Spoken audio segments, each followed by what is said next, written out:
ബിസ്മില്ലാഹിർ റഹ്മാനിർ റഹീം. അൽഹംദുലില്ലാഹ് വസ്സലാത്തു വസ്സലാമു അലാ സയ്യിദിനാ റസൂലില്ലാഹ് വഅലാ ആലിഹി വസഹ്ബിഹി അൽഫായിസീന ബിറിളല്ലാഹ്. നല്ല ചരിത്ര കഥകൾ സത്യവിശ്വാസികൾക്ക് ഗുണപാഠങ്ങളാണ്, മാതൃകാപരവുമാണ്. പരിശുദ്ധ ഖുർആനിൽ സൂറത്തുൽ ഹശ്റിലെ 9-ാമത്തെ വചനം അള്ളാഹു പറഞ്ഞു, വയുഅ്സിറൂന അലാ അൻഫുസിഹിം വലൗ കാന ബിഹിം ഖസ്വാസ. സത്യവിശ്വാസികളുടെ ശരിയായ അടയാളം, അവരുടെ സ്വഭാവം പരാർത്ഥതയാണ്. അതായത് തങ്ങൾക്ക് ആവശ്യമുള്ള വിഷയത്തിൽ പോലും മറ്റുള്ളവരെ പരിഗണിക്കുക, തന്നെക്കാൾ മറ്റുള്ളവർക്ക് പരിഗണന നൽകുക, അവരുടെ ആവശ്യങ്ങൾക്ക് മുൻതൂക്കം നൽകുക. ഈ പരാർത്ഥത എന്ന ഭാവം മുഅ്മിനീങ്ങളുടെ അടയാളാണ്. അവർക്ക് അത് കഴിയൂ. ഖുർആൻ പറഞ്ഞു, വയുഅ്സിറൂന അലാ അൻഫുസിഹിം വലൗ കാന ബിഹിം ഖസ്വാസ. അവർക്ക് ആവശ്യമുണ്ട്, അവർക്ക് തിടുക്കമുണ്ട്, അവർക്ക് വിശപ്പുണ്ട്. എങ്കിലും മറ്റുള്ളവരുടെ വിശപ്പ് മാറ്റാൻ, മറ്റുള്ളവരുടെ പ്രശ്നം പരിഹരിക്കാൻ പരാർത്ഥഭാവം സ്വീകരിച്ചുകൊണ്ട് അവർക്ക് വേണ്ടി തൻ്റെ ആവശ്യങ്ങളെ ത്യജിക്കുന്ന സ്വഭാവം, ഇത് മുഅ്മിനീങ്ങൾ ജീവിതത്തിൽ പുലർത്തുന്ന ഗുണമാണ്. ഈ പരിശുദ്ധ ഖുർആനിക വചനം അവതരിക്കാനുണ്ടായ പശ്ചാത്തലം പറയുന്നത്, ഇമാം മുസ്ലിം തൻ്റെ സ്വഹീഹിൽ തിരുനബി സല്ലല്ലാഹു അലൈഹി വസല്ലമയുടെ അതുപോലെ അവിടുത്തെ സ്വഹാബത്തിൻ്റെ ഹൃദ്യമായ ഒരു ചരിത്രം പറയുന്നുണ്ട്. ആ ചരിത്രം നമുക്കൊക്കെ ആവേശമാണ്, മാതൃകയാണ്. അതുപോലെ ഒന്നുമാകാൻ ഇന്ന് നമുക്ക് പലർക്കും കഴിയുന്നില്ല. സ്വഭാവ ഗുണങ്ങളാണ് ഒരാളുടെ വിശ്വാസത്തിൻ്റെ മൂല്യം വർദ്ധിപ്പിക്കുന്നത്. പ്രസംഗവും എഴുത്തും എല്ലാം എല്ലാവർക്കും കഴിയും. ജീവിതത്തിൽ അത് പുലർത്തുന്നിടത്താണ് വിജയം. തിരുനബി സല്ലല്ലാഹു അലൈഹി വസല്ലമ സത്യ ആദർശങ്ങളൊക്കെ പ്രചരിപ്പിച്ചത് പ്രയോഗവൽക്കരിച്ചുകൊണ്ടാണ്. അവിടുത്തെ പ്രിയപ്പെട്ട അനുചരന്മാർ തിരുനബി പഠിപ്പിക്കുന്ന ആദർശ ആശയങ്ങളെ നടപ്പിൽ വരുത്തിയ രീതി അറിയുമ്പോൾ ഇന്ന് ചിലർക്കൊക്കെ അത് ഉൾക്കൊള്ളാൻ പോലും പ്രയാസാണ്. ശരിയാണ്, തൻ്റെ ജീവിതത്തിൽ താൻ അനുഭവിക്കാത്ത ഏത് കാര്യങ്ങളും കെട്ടുകഥയായാണ് തോന്നുകയെന്ന് ബിനിയാമീൻ ആടുജീവിതത്തിൽ പറഞ്ഞിട്ടുണ്ട്. ഇമാം മുസ്ലിം തൻ്റെ സ്വഹീഹിൽ ഉദ്ധരിക്കുന്ന സയ്യിദുന അബൂ ഹുറൈറ റളിയല്ലാഹു അൻഹു നിവേദനം ചെയ്ത ഈ ഒരു ചരിത്രം ഈ കാലഘട്ടത്തിൽ ആര് കേട്ടാലും ആശ്ചര്യപ്പെടും. അങ്ങനെയൊക്കെ ഉണ്ടാകുമോ എന്ന് തോന്നിപ്പോകും. എന്നാൽ പ്രസിദ്ധമായ അനുഭവമാണ്, സ്വീകാര്യമായ ചരിത്രമാണ്. തിരുനബി സല്ലല്ലാഹു അലൈഹി വസല്ലമയുടെ അടുത്തേക്ക് പള്ളിയിലേക്ക് പാവപ്പെട്ട ഒരു വിശ്വാസി കടന്നു വന്നു. അദ്ദേഹത്തിന് വല്ലാതെ വിശക്കുന്നുണ്ട്. തിരുനബി സല്ലല്ലാഹു അലൈഹി വസല്ലമ പ്രശ്നങ്ങളെ പരിഹരിക്കുക പ്രസംഗത്തിലൂടെയല്ല, അനുഭവത്തിലൂടെ, പ്രയോഗത്തിലൂടെയാണ്. തിരുനബി സല്ലല്ലാഹു അലൈഹി വസല്ലമ തൻ്റെ കൂടെ ഉണ്ടായിരുന്ന സഹചരെ വിളിച്ചിട്ട് പറഞ്ഞു, ഇത് നമ്മുടെ ഒരു അതിഥിയാണ്. വിശന്ന് പൊരിഞ്ഞ വയറുമായി ഒരാൾ പള്ളിയിൽ വന്നപ്പോൾ ആദരവായ റസൂലുള്ളാഹി സ്വല്ലല്ലാഹു അലൈഹി വസല്ലം ചെയ്തത് എന്താണ്? പ്രസംഗവും ദർസും സജീവമാക്കുകയല്ല, ഈ വിശപ്പുള്ള ആളുടെ വിഷയം പരിഹരിക്കണം. വിശപ്പുള്ളവർക്ക് ആഹാരം കൊടുത്തിട്ട് വേണം പ്രാർത്ഥനയെക്കുറിച്ച് പറയാൻ. ഈ വിശക്കുന്ന സഹോദരനെ മദീന പള്ളിയിലേക്ക് സ്വീകരിച്ച സയ്യിദുനാ റസൂലുള്ളാഹി സ്വല്ലല്ലാഹു അലൈഹി വസല്ലമ ഫബഅസ ഇലാ അഹ്ലി ബൈതിഹി, അവിടുത്തെ വീട്ടുകാരുടെ കുടുംബിനികളുടെ അടുത്തേക്ക് ആളെ അയച്ചു. അവിടെ വല്ലതുമുണ്ടോ ഒരതിഥിക്ക് കൊടുക്കാൻ?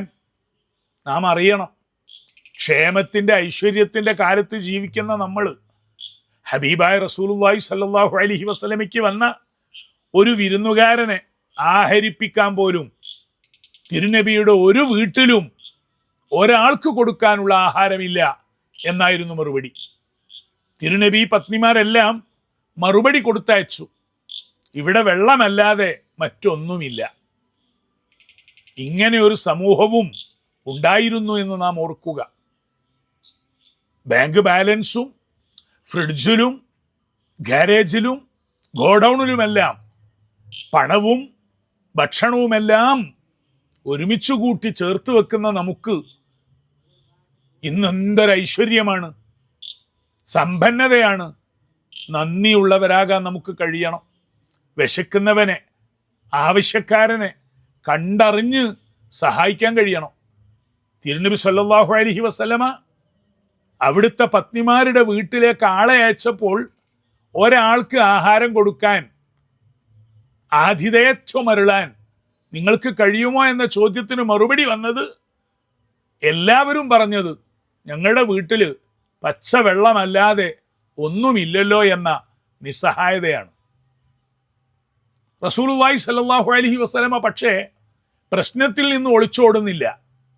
തൻ്റെ ഏറ്റവും അടുത്ത കുറച്ചു സഹചരെ അടുത്തേക്ക് വിളിച്ചിട്ട് ചോദിച്ചു, മയുളീഫു ഹാദ, ഈ വിരുന്നുകാരനെ, അതിഥിയെ ആരാണ് സൽക്കരിക്കുക?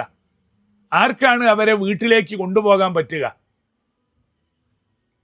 സഹാബിമാരിൽ ഒരാള് തിരുനബി സല്ലല്ലാഹു അലൈഹി വസല്ലമയുടെ ഈ അഭിലാഷം കണ്ടപ്പോൾ, പ്രത്യേകിച്ച് അവിടുത്തെ വീട്ടിൽ ഒന്നുമില്ല എന്നറിഞ്ഞ നിരാശയിൽ വിഷമിക്കുന്ന തിരുനബിയെ സന്തോഷിപ്പിക്കാൻ അൻസാറുകളിൽപ്പെട്ട ഒരു സഹാബി പെട്ടെന്ന് പറഞ്ഞു, അനയാ റസൂലല്ലാഹ്, ഞാൻ കൊണ്ടുപോയിക്കോളാം.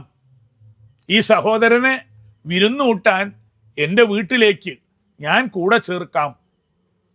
അദ്ദേഹം തൻ്റെ വീട്ടിലേക്ക് ചെന്ന് പുറത്തുനിന്ന് തന്നെ അതിഥിയെ നിർത്തി അകത്ത് കടന്ന് അന്വേഷിച്ചു.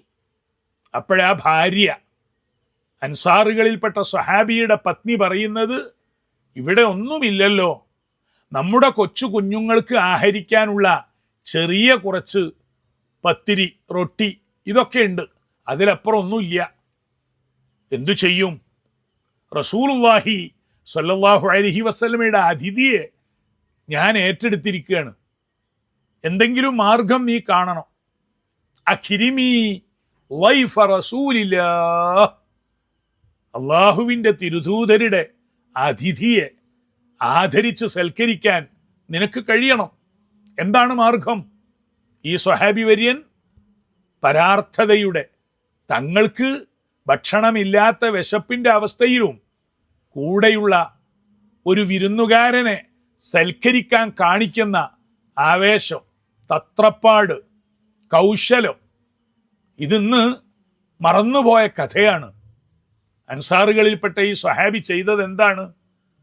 തൻ്റെ ധർമ്മിണിയോട് പറഞ്ഞു, നീ ഒരു കാര്യം ചെയ്യ്, മക്കളെ എന്തെങ്കിലും കൗശലം പറഞ്ഞ് വെള്ളം കൊടുത്ത് അവരെ തൽക്കാലം ആശ്വസിപ്പിച്ച് ഉറക്കുക, എന്നിട്ട് ഉള്ള ആഹാരം വേഗം പാകം ചെയ്യുക.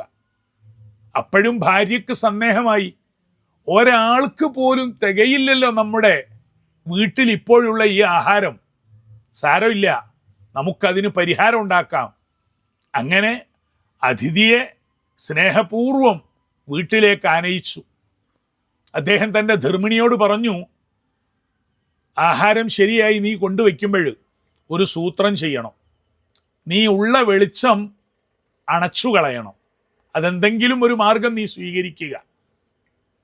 ഇവിടെയൊക്കെ ഒരു ധർമ്മം പരിപാലിക്കാൻ, ഒരു പരസഹായം ചെയ്യാനുള്ള കൗശലമാണിത്. ഒഴിഞ്ഞു മാറാനുള്ള കൗശലമല്ല, സഹായിക്കാനുള്ള കൗശലം. അൻസാരി സ്വഹാബി ഭാര്യയോട് പറഞ്ഞു, ഹയ്യി തആമക്കി വഅസ്ബിഹി സിറാജക്കി വനവ്വിമി സുബിയാനക്കി ഇദാ അറാദു അശാഅൻ, കുട്ടികളെ പതുക്കെ കൗശലത്തിൽ ഉറക്കുക, വിളക്കണക്കുക. ആഹാരമൊക്കെ തയ്യാറായാൽ നമുക്ക് അദ്ദേഹത്തെ, വിരുന്നുകാരനെ സ്നേഹത്തോടുകൂടി സൽക്കരിക്കാം. ആ സഹോദരി വേഗം ആഹാരമൊക്കെ പാകം ചെയ്ത് പതുക്കെ അതിഥിയുള്ളയിടത്ത് കൊണ്ടുവച്ചു. വിളക്ക് തിരി നന്നാക്കാൻ എന്ന രീതിയിൽ അടുത്തേക്ക് വന്ന് വിളക്ക് കെടുത്തിക്കളഞ്ഞു, ഇരുട്ടുണ്ടാക്കി കൃത്രിമമായി. ഇതൊക്കെ കേൾക്കുമ്പോൾ തിരുനബി സല്ലല്ലാഹു അലൈഹി വസല്ലമയുടെ സ്വഹാബത്തിൻ്റെ നന്മയുടെ കാര്യം പുലർത്തുവാനുള്ള, പരിപാലിക്കുവാനുള്ള അവരുടെ ആവേശം എത്രയായിരുന്നു. വിളക്ക് പതുക്കെ സൂത്രത്തിൽ കെടുത്തി ഇരുട്ടായി. ഇവിടെ ഹദീസിൽ പറയുന്നത് വിളക്ക് അണച്ചു, ഫജഅലാ യുരിയാനിഹി അന്നഹുമാ യഅകുലാനി ഫബാതാ താവിയൈനി. ആ കുടുംബനാഥയും കുടുംബനാഥനും വിരുന്നുകാരനെയും കൂടി അടുത്തുകൂട്ടി ഇരുത്തി ആഹാരം കഴിക്കാൻ എന്ന രൂപത്തിൽ ഇരുട്ടാണ്. കൃത്രിമമായി വിളക്ക് അണച്ചിട്ടുണ്ട്. വിരുന്നുകാരനോട് പതുക്കെ തപ്പിയെടുത്ത് ആഹാരം കഴിക്കാൻ അവർ രണ്ടുപേരും കൂടെ ഇരുന്ന് ആഹാരം കഴിക്കുന്ന പ്രതീതി ജനിപ്പിച്ചു. ഒരതിഥിയുടെ കൂടെ കുടുംബത്തിലെ ഭാര്യയും ഭർത്താവും കൂടെ ഇരിക്കുന്നുണ്ട്, പക്ഷേ അവർ ആഹാരം കഴിക്കുന്നില്ല.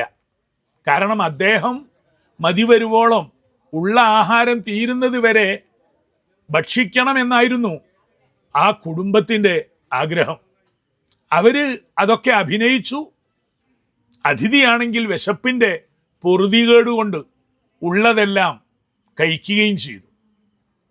അതിഥിയെ സന്തോഷിപ്പിച്ചു. ആദരവായ റസൂലുള്ളാഹി സ്വല്ലല്ലാഹു അലൈഹി വസല്ലമയുടെ അതിഥിയാണ്, എല്ലാ അർത്ഥത്തിലും ആദരിക്കണം. അദ്ദേഹം സംതൃപ്തനായി പള്ളിയിലേക്ക് മടങ്ങിപ്പോയി. അന്ന് രാത്രി രണ്ടുപേരും വയറൊട്ടിയ രീതിയിൽ വിശപ്പോടുകൂടി കിടന്നുറങ്ങി. പിറ്റേ ദിവസം പ്രഭാതശേഷം സയ്യിദുനാ റസൂലുള്ളാഹി സ്വല്ലല്ലാഹു അലൈഹി വസല്ലമ ഈ അൻസ്വാരി സ്വഹാബിയെ സ്വാഗതം ചെയ്യുകയാണ്. അവിടെ നടന്ന കഥകൾ ഇപ്രകാരമായിരുന്നു എന്നൊന്നും ആരും തിരുനബിയുടെ അടുത്ത് പോയി പറഞ്ഞു കൊടുത്തിട്ടില്ല. പക്ഷേ അള്ളാഹുവിൽ നിന്ന് വഹ്യ് ലഭിക്കുന്ന ആദരവായ റസൂലുള്ളാഹി സ്വല്ലല്ലാഹു അലൈഹി വസല്ലമ ആ അൻസാരി സഹാബിയുടെ സ്നേഹ സ്വഭാവത്തെ, പരാർത്ഥതയെ അഭിനന്ദിച്ചുകൊണ്ട് പറഞ്ഞ വാക്ക് സഹീഹ് മുസ്ലിം ഉദ്ധരിച്ചതാണ്. അപ്പം നമ്മുടെ വീട്ടിൻ്റെ അടുക്കളയിൽ നടക്കുന്ന കാര്യവും തിരുനബി സല്ലല്ലാഹു അലൈഹി വസല്ലമ കാണുന്നു, അറിയുന്നു എന്ന ഒരു സത്യം സഹീഹ് മുസ്ലിമിൻ്റെ ഈ ഹദീസിൽ നിന്ന് മനസ്സിലാക്കാം. അല്ലാതെ ഈ കഥയൊക്കെ മറ്റൊരാൾ പറഞ്ഞു കൊടുത്തു എന്നൊന്നും ഒരു റിവായത്തിലുമില്ല. ആദരവായ റസൂലുള്ളാഹി സ്വല്ലല്ലാഹു അലൈഹി വസല്ലം അദ്ദേഹത്തെ സ്വീകരിച്ചു. ഫലമ്മാ അസ്ബഹ ഗദാ ഇലാ റസൂലില്ലാഹി സ്വല്ലല്ലാഹു അലൈഹി വസല്ലം ഫഖാൽ. പ്രഭാതത്തിന് ശേഷം അദ്ദേഹം തിരുനബിയെ കാണാൻ ചെന്നപ്പോൾ റസൂലുള്ളാഹി സ്വല്ലല്ലാഹു അലൈഹി വസല്ലമയുടെ പ്രതികരണം, ലഹിക്കല്ലാഹു ലൈലത മിൻ ഫിആലികുമാ. അൻസാരി സ്വഹാബി, നിങ്ങളുടെയും നിങ്ങളുടെ പ്രിയ ധമിയുടെയും ഈ പരാർത്ഥഭാവ സ്നേഹ സ്വഭാവത്തിൽ അള്ളാഹു സന്തോഷിക്കുന്നു. അള്ളാഹു പോലും നിങ്ങളുടെ ഈ സ്നേഹ പരാർത്ഥഭാവത്തിൽ വല്ലാതെ വല്ലാതെ ഇഷ്ടപ്പെട്ടു. അഭിനന്ദനത്തിൻ്റെ, സ്നേഹത്തിൻ്റെ ഒരു വല്ലാത്ത വാക്ക്. അങ്ങനെയാണ് പരിശുദ്ധ ഖുർആനിലെ ഈ വചനം പിന്നീട് അവതരിക്കുന്നത്. സൂറത്തുൽ ഹശ്റിലെ 9-ാമത്തെ വചനം, വയുസിറൂന അലാ അൻഫുസിഹിം വലൗ കാന ബിഹിം ഖസാസ വമൻ യൂഖ ശുഹ നഫ്സിഹി ഫഉലൈക ഹുമുൽ മുഫ്ലിഹൂൻ. സ്വന്തം ആവശ്യത്തിനെയും മറന്ന് വിസ്മരിച്ച് മറ്റുള്ളവരുടെ പ്രശ്നത്തെ പരിഹരിക്കുക. അത് വിശപ്പിൻ്റെ കാര്യത്തിലാവട്ടെ, ചികിത്സയുടെ കാര്യത്തിലാകട്ടെ, വീടിൻ്റെ കിടപ്പിടത്തിൻ്റെ കാര്യത്തിലാകട്ടെ, എല്ലാ വിഷയത്തിലും ആ ഒരു രീതിയെ വളർത്തി ഉയർത്തി നടപ്പിൽ വരുത്തിയ ഇസ്ലാമിക സ്വഭാവത്തിൻ്റെ മഹിമ നമ്മുടെ ആദർശത്തിലും ജീവിതത്തിലും പരമാവധി അത് പുലർത്താൻ കഴിഞ്ഞാൽ എത്ര സന്തോഷമായിരിക്കും, എത്ര വലിയ പുണ്യമായിരിക്കും.